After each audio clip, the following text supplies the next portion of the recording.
Hello everyone, Namu Myoho Renge Kyo. Thanks for joining me once again for these talks on Nichiren's Gosho. If you've studied the Gosho or you've studied Nichiren Buddhism, beyond the introductory, who is Nichiren, who is Shakyamuni, what is Buddhism, but you start to study the life of Nichiren as well as his teachings, it won't be long before you start to learn other names of people in his environment. One like Shijo Kingo comes up a lot in the study and in his Gosho. Shijo Kingo was a very important student of Nichiren's. He was a samurai. He was very close to the power structures of Japan at the time. And he was a landowner, and he dedicated some of that land to Nichiren at some point. He was also financially supportive, and he was a powerful man. His family was part of a large clan who was part of the ruling class in Japan. So Shijo Kingo comes up. This next Gosho is a very brief letter that Nichiren wrote and sent out to Shijo Kingo's wife. And it's one of those Goshos I've mentioned before, isn't so concerned with technical jargon, scholarship, hysteresis, and that kind of thing, something that he would write to one of his junior monks, with the responsibility of teaching the teachings and Nichiren's insights into the teachings. So there were, some letters or goshos to Shijo Kingo himself as an important member of society that he would share a lot of scholarship with and so forth, specifically related to Shijo Kingo's life. So you have that kind of Gosho as well. It's not so general, but more focused on the application of Buddhist teachings and wisdom for a specific person. But this is one about a birth, a pregnancy, and bringing someone into the world through Buddhism. So it's a very different tone. And so with that, I'll just read it, and you'll be able to see how much more personal this kind of letter writing was for him. It's titled "Easy Delivery of a Fortune Child." So you ladies out there probably can really relate to even the guys, the idea of an easy delivery. That's kind of auspicious. All right, so here we go. Nichiren writes, "I understand the circumstances of your pregnancy. In response to your request, I prepared the protective agent, choosing from among the lore that has been transmitted to me. You must be careful to have firm, resolute mind. For example, if the most excellent medicine will have little effect if poison is added to it, even a sword will be of no use to a coward." So she's struggling, obviously. So he wants to encourage her through Buddhist practice, so that she doesn't just rely on things in the material world, like medicines and so forth, but that she applies the medicine with the right attitude, the right intent, because what your mind does has incredible connection with what your body does and how it reacts. And through Buddhism, we can reach profoundly into the nature of our moment-to-moment life, right? So, let's continue. "Above all, both you and your husband are upholders of the Lotus Sutra. You will surely bear a jewel of a child who is going to inherit the seed for the propagation of the Lotus Sutra. I wholeheartedly congratulate you. The child is the one who will inherit both your physical and spiritual aspects. How could you possibly suffer a prolonged labor? I expect that the child will be born quickly. If you take this medicine, there can be no doubt. Even the darkness becomes bright when a lantern is lit, and even muddy water becomes clear when the moon shines on it. Can anything exceed the sun and moon in brightness? Can anything surpass the lotus flower in purity? The Lotus Sutra is the sun and moon, the sun and moon and the lotus flower. Therefore, it is called the Lotus Sutra of the Wonderful Law. Nichiren, too, is like the sun and moon and the lotus flower.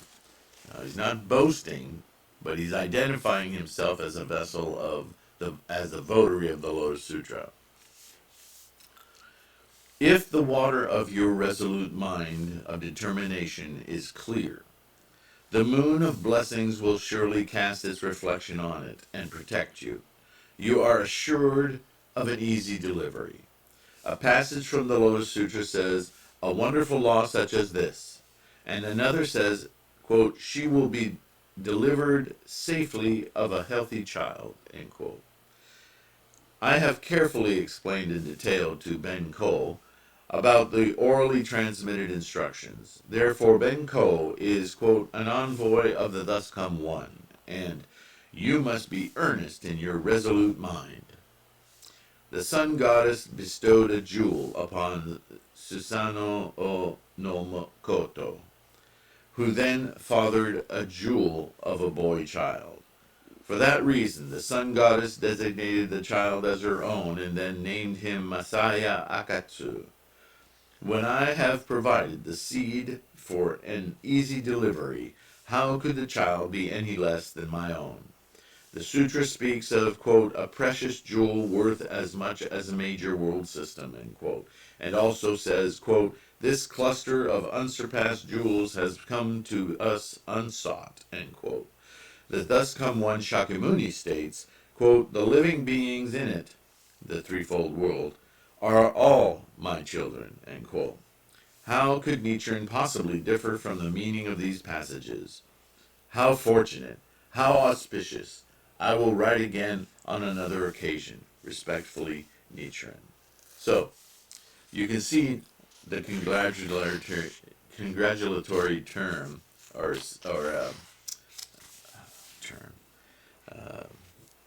tone, getting old, of this Gosho. Short, brief, to the point. He's just encouraging her. He's saying, don't worry. This is probably her first child. And so she's worried. She's worried about the whole process, right? And he's telling her, if you just stay glued to your practice, Namo Myoho Renge Kyo, chant, use your Gohanzen, take all of these trials and tribulations and pains and what have you that you're feeling in your body and direct them to Gohanzen. Keep studying and chanting, keep reciting.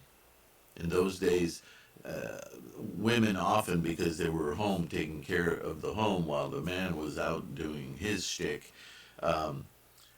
women would often just recite the entire Lotus Sutra several times a day. There are goshos where Nichiren directs certain women going through certain, like menstruation and so forth, to focus on certain chapters of the Lotus Sutra and recite those. There's a lot of solace in this repetitive study, practice, learning, experiencing thing. But ultimately, it's about chanting to Gohanzen. So he's constantly reminding them to Namo Myoho Renge Kyo. Keep your focus, keep your mind on that. And the birth, whatever is going on in your body, the resultant birth will become less and less impeded by whatever psycho, mental, physical obstacles you might be either creating or have inherent in your body. The birth will go well. And you're influencing every cell and atom in this life that's growing in you. So if your mind stays focused on your Buddha nature, then you're influencing this child to do the same. How incredible is that? I mean, it's one thing to run into these teachings in your adulthood or as a young adult to learn about Buddhism in this life. But what if you were introduced to it before you even exited the womb. This is why there's a saying in Buddhism that this is a fortune child. That doesn't mean that everything will be easy. It just means that they have more inherent knowledge built into their cellular makeup, right? So, anyway, that's a brief letter of encouragement to a woman who is married to a man who he really values as a student, and he wants to make sure that his wife provides actual proof in her life. So when I talk about you actually need to experience something, there are others who would say that's actual proof. Well, if you need those words of proof, then here it is. All right? Actualize what you practice. It's not just a ritual. It's not just a thing we do to be part of a club. It actually has results, and you can experience them. You just have to be aware that you're experiencing them. And that awareness requires some resolve. So he's encouraging her to stay focused on her practice, because ultimately this will take care of the life that she's bringing into the world. If you've ever been pregnant, ladies, you know how overwhelming the whole process can be, and how many doubts it rises in your mind about your value, and how your value starts to be confused with the value of being able to bring this life into being. It's confusing, it's confounding, it's very emotional. I understand, and so this is why Nichiren is saying, but don't get bogged down in the process of birthing. Rather get bogged down on your experience of Buddhahood, because that will transmit directly to what you're going through and the life you're bringing to being. Follow this flow rather than paddling endlessly and sinking. I hope that helps. Anyway, wonderful little Go Show. There'll be more like this. So just put that one in your little memory bank, and we'll go on. Keep practicing. Namo Myoho Renge Kyo. Thanks.